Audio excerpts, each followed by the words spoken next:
Hello, my name is Jim, and this is my game, or at least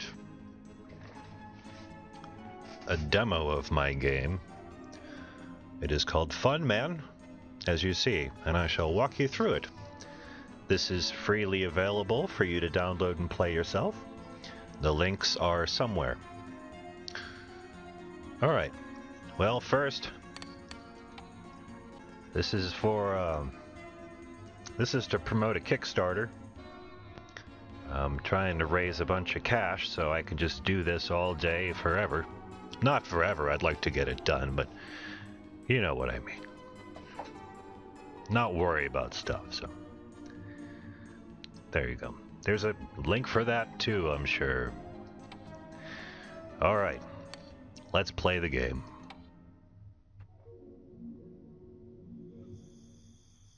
So this is 3.5 months of development, and I'll walk you through and tell you about all the stuff that went into it.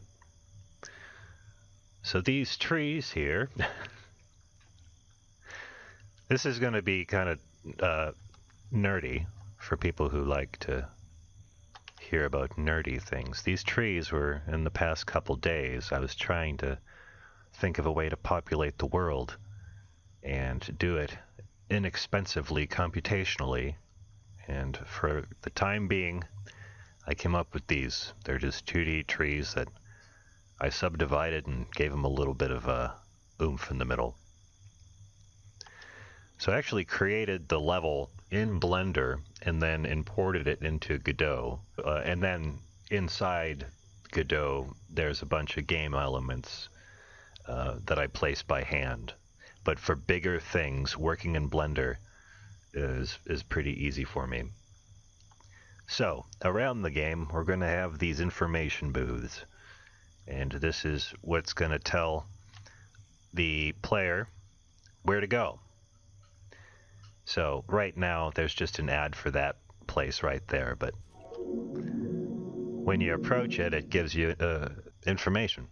So this is demo information. Say hi to Kaldor, and then leave, and then look for a kiosk. So basically when you go into the store, you trigger an area, and that triggers the kiosk behind you to light up. You'll see. Hello, I'm Kaldor. Hi Dave, that's Dave Firth, and I can't tell you how many times I've listened to that line. I could have disabled it, but I just love to hear his voice. This is Kaldor's work. Oops. Oh no. This is Kaldor's workbench. I'm looking for, like, the design part of this is the part that I really wanted to do when it comes to games, but you can't do that unless you know how to code. So I had to spend 6 or 8 months learning how to do that. And I'm getting the hang of it. This is one of the features of the game. And I'm looking forward to filling up these shelves, and I'm looking forward to filling up the whole world. But this is an example of a location, and I wanted to show I could make a location.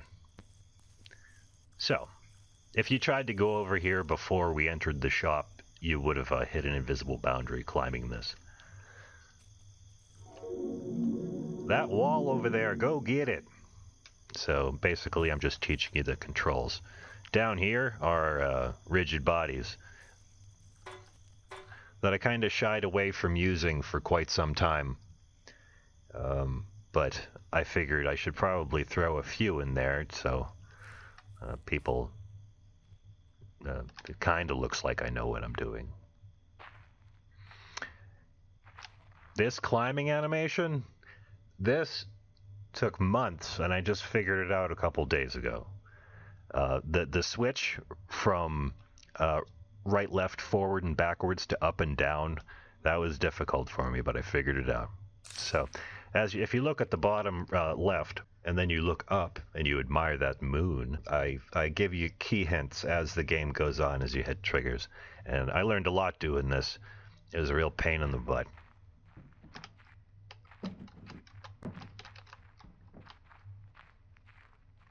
He's got a fanny pack. That's how he carries stuff. He's going to get an upgrade to that so he can carry more stuff. As of the moment, he doesn't carry anything. He's got unlimited supplies of everything, but you're going to have to find things to throw. Then you put them in your fanny pack or your upgraded bag. Okay, here's press T. That throws. And then I have a thing where you can spawn the AI and watch them fight each other. You can fight with them, but the fight mechanics I have are they're pretty basic right now. I'm still learning the best way to do it, and I haven't figured that out yet. But little by little, bit by bit. So these things here, I've applied materials to all the objects. So when he walks, that's applied to a gravel, and when he throws, you see these things here. This is, as of right now, I can add them as needed, but these are all the materials in the game. You have bone, ceramic, hollow wood, hollow metal. I'll show you.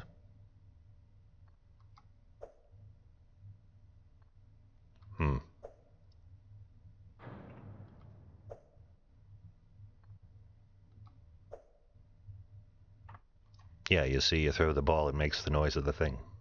I'm just going to do a couple of them because they're going to screw things up.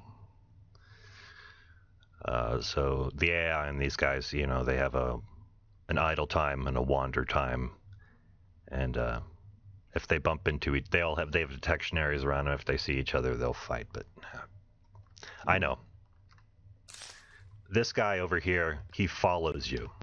So I'll have him follow me over here, and then he'll spot him, and then I'll beat him up. Ow! Hey!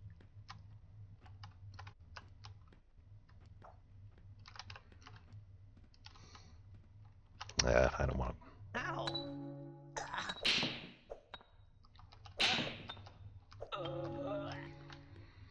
Anyway, these guys are they're GLBs.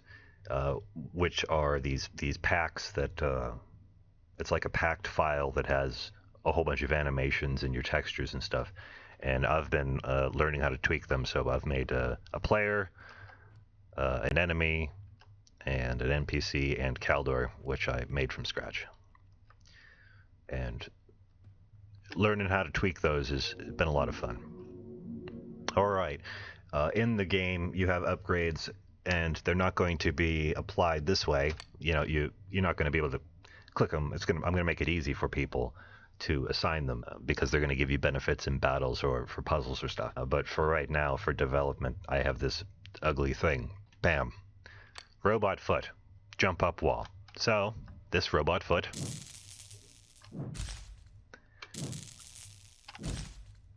helps jump up walls.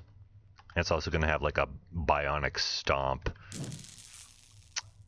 And, oh, that's good. I was wondering. I don't know if you saw that floating NPC. That means I'm keeping them in a state of suspension until you reach a certain trigger, and that worked. So, yay for that. Okay, like each appendage is going to have a special item. One that isn't shown is a speed sandal. Given to you by a hippie. That's not very interesting, so that's not in the demo. But the glove is, and this glove is given to you by a baseball player who lost his arm, so he doesn't need the glove anymore. And then Kaldor can soup it up, so it makes things that you throw explode at people. So here we got our little potato guys. They're all root vegetables. I'm going to enable the glove. Great. And then I'm going to throw.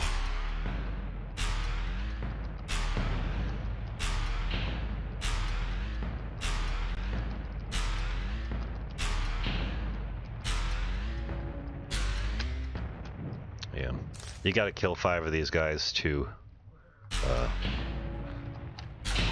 progress.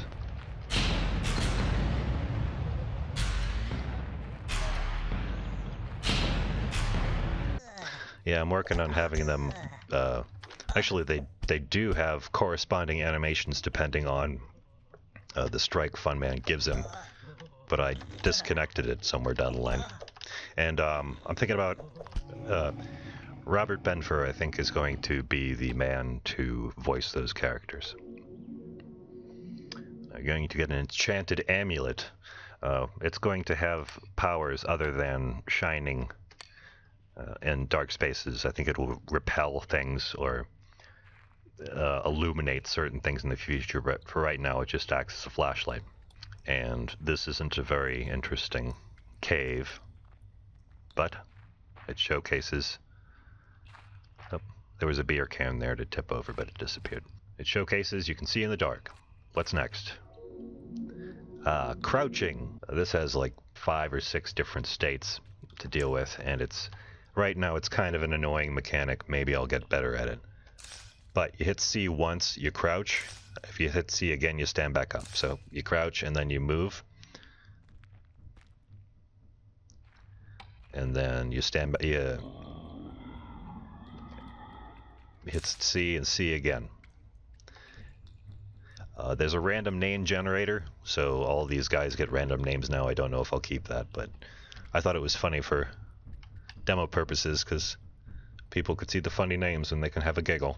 Now, I didn't tell anyone, but the special glove is enabled for this scene. Not that it matters, because for some guy this big, it should take more to take him down.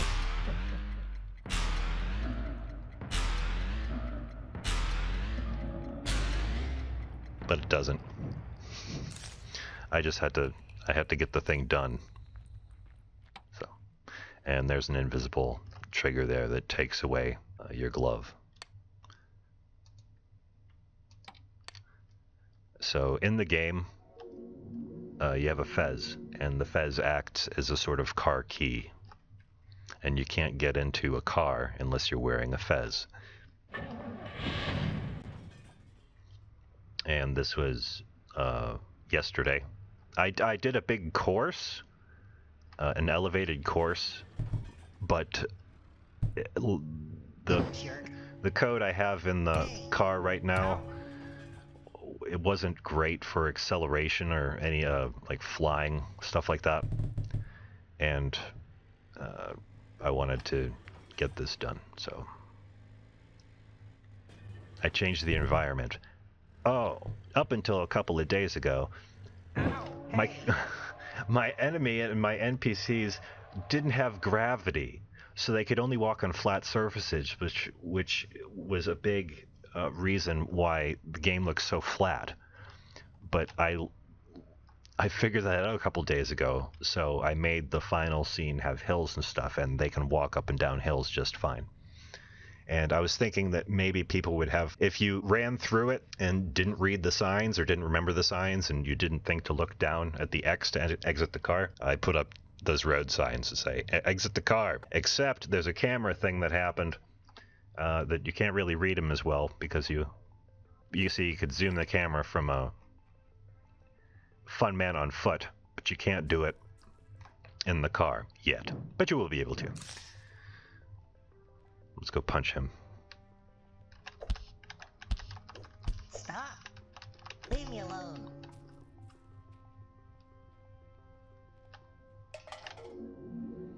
Oh, here's the end of the demo. It's advertising my Kickstarter that's going until June 6th. So if you thought the game was cool, please tell people about my Kickstarter, or if you stream video games, please stream it and tell people how great it is. I'd appreciate it. I really enjoy working on it, and I really will look forward to expanding this world. So, thanks everybody. Thanks for watching. And I shall talk to you later. Quit game.